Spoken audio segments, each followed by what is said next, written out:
I began, as always, in the matchless name of Jesus. This video is going to be doing my review of The Walking Dead Season 5, Episode 14, Spend. So it opens up with Father Gabriel still torn over guilt, and tears up a Bible in a church, in some sort of church in Alexandria.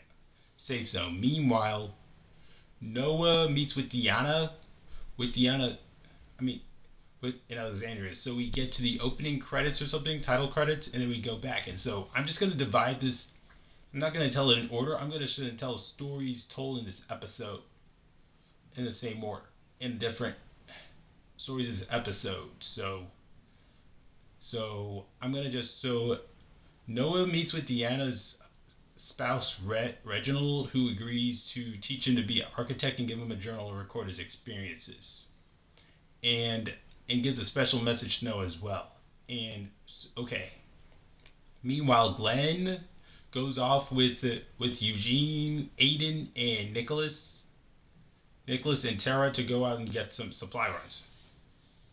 And we also Glenn and Maggie kiss each other goodbye, and Maggie goes off with Deanna. So I'm just gonna divide this up. I'm gonna just start with Rick and Carol. So Rick is making his rounds in the town. He passes Jesse's home and notices she's working on a sculpture which seems to have been broken. So and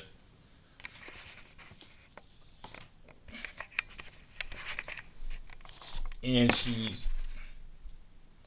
just and then she's offered by Rick and she's offered by Rick to and Rick offers to help find the culprit and asks if she has enemies. Jesse just seems to brush off his concerns. Rick is later pushed by Jesse's husband, who is very drunk and says that his children should come over to his office to get a checkup. That kind of disturbed me right there greatly, and it's like it just very repulsive. And then Pete tries to cultivate a friendship with them. So meanwhile, Jesse's son Ron is visited several times. Jesse's son Sam visits Carol several times, who keeps asking for more cookies. In order to get rid of him, Carol tells him she'll only make cookies for him if she gets 2 chocolate bars for him from the town's food storage. When Sam returns with the chocolate, Carol agrees to make the cookies in.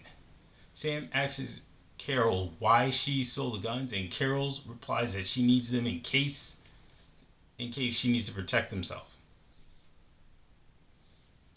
Sam then asks Carol if he can have one, and she needs and guns, and admits that he broke Jesse's statue. So and but and runs off, and he runs off when Carol asks why. When Carol goes over to Pete Anderson's home to try and talk to Sam or Jesse. Pete just coldly turns her away and kicks her out, which arouses her suspicion.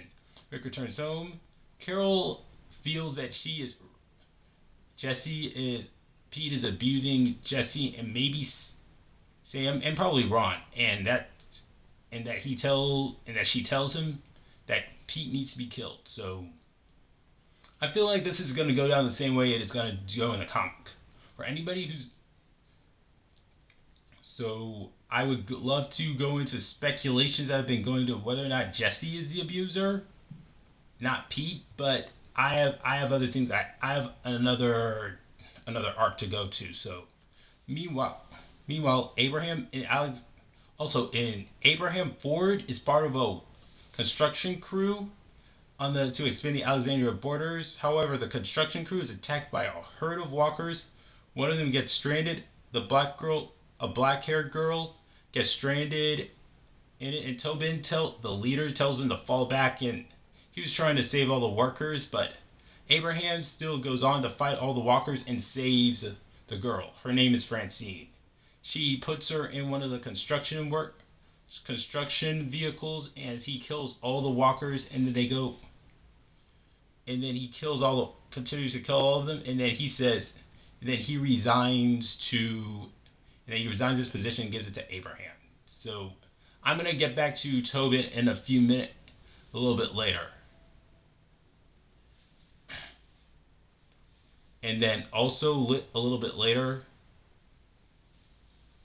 Okay, so now last but not least, now here comes the huge part of the hugest storyline ever. With Glenn, Noah, Tara, Eugene, and Aiden. Aiden, along with Nicholas, are heading to a warehouse to scatter some parts and get to the and repair Alexandria's solar power system. Gene is reluctant to go on the trip, admitting himself to be a coward as he's talking to Tara, things like that. And then things soon go when they go to the warehouse, things go haywire. Shoots the walkers, and Aiden fires his gun at a walker several times. When Glenn tells him to stop, but he continues to fire, and he hits a grenade which goes off and goes boom. And then Tara is wounded, and Aiden is apparently killed by the blast. So the blast also weakens the cage, and walkers still continue to come out. And then they go into a small office. Only that office where Eugene is still watching over a critically injured Tara, and they find out Aiden's still alive, and so they go off to go save him. So, meanwhile, and then, before you know it, they kill a pair. They try to go save him, and Eugene finally finds the courage, and he goes out and he carries Tara on his back, and then he shoots up some walkers on the process to get them out. And then, meanwhile, Nicholas and Glenn realizes that Aiden has been impaled by two pieces of metal, making it difficult to free him. Before you know it, he is being devoured by them, alive. That is gruesome. And then meanwhile, and then Nicholas panics and flees, and forcing Glenn and Noah have to abandon Aiden. And besides, before Aiden is killed, he admits that the deaths of the four people on his previous team were his fault because the group panicked. And anyways, Glenn, Noah, and Nicholas are forced to take shelter inside a revolving door, but they are trapped by walking to the outside. And Eugene arrives at the right time to save them, freeing them attracting the walkers from the walkers to the truck. However, Glenn and Nicholas pushes out of the way of the revolving door and leaving Glenn and Noah vulnerable.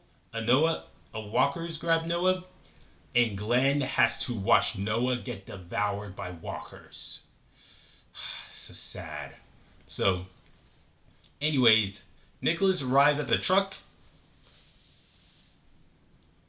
Arrives at the truck or van and tells Eugene that they need to leave, and Eugene refuses, and he pulls a gun on him so he doesn't do anything shifty.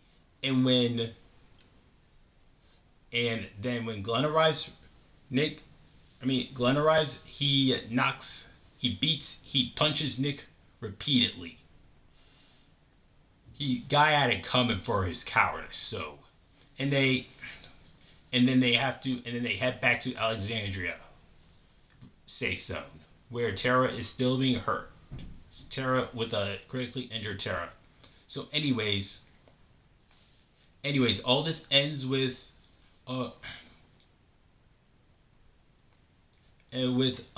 Tobin. Tobin goes back to Deanna and tells them that he has stepped down and allows Abraham to be the leader of the construction crew, where they continue building the wall, keeping it.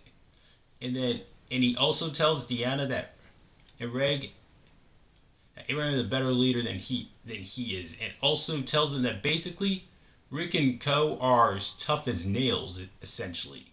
Rick and his group are tough as nails. So, and then Maggie says to them, fires out. Maggie reinforces saying that they need Rick and his group if they are to survive in the future, which I agree with. And then Father Gabriel just arrives to speak privately, and she says he feels that Rick's group is not to be trustworthy, and they've done some very horrendous things. That just infuriates me. It's like, Gabriel, firstly, that shows that Gabriel's ungrateful for what they did for him. They basically saved him.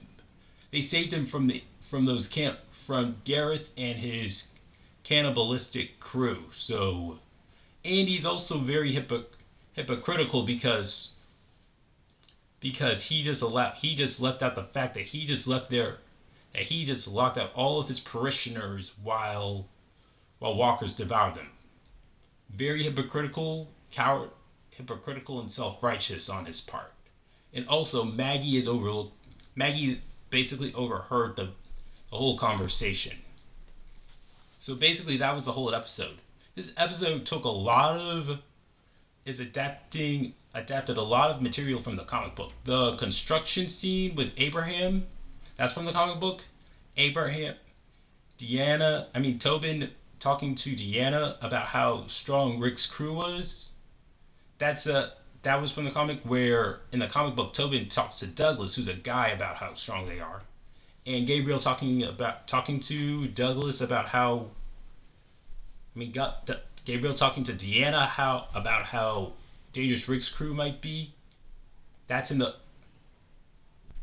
comic, where Gabriel does the same thing with Douglas, and also the dealing with Jesse and Pete, Jesse and her abusive spouse Pete. That's in the comic book as well.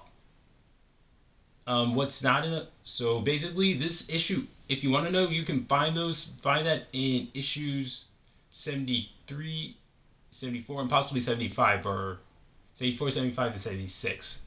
Either one of those two or three or four of those issues. So basically, this was a great episode. I'll have to give it a 9.4, 9.5, or 9.6 out of 10. Very good. Very good episode. The second half of this season is shaping up to be amazing. I hope they can keep up the momentum with the last two episodes. Alright, that's all for this video.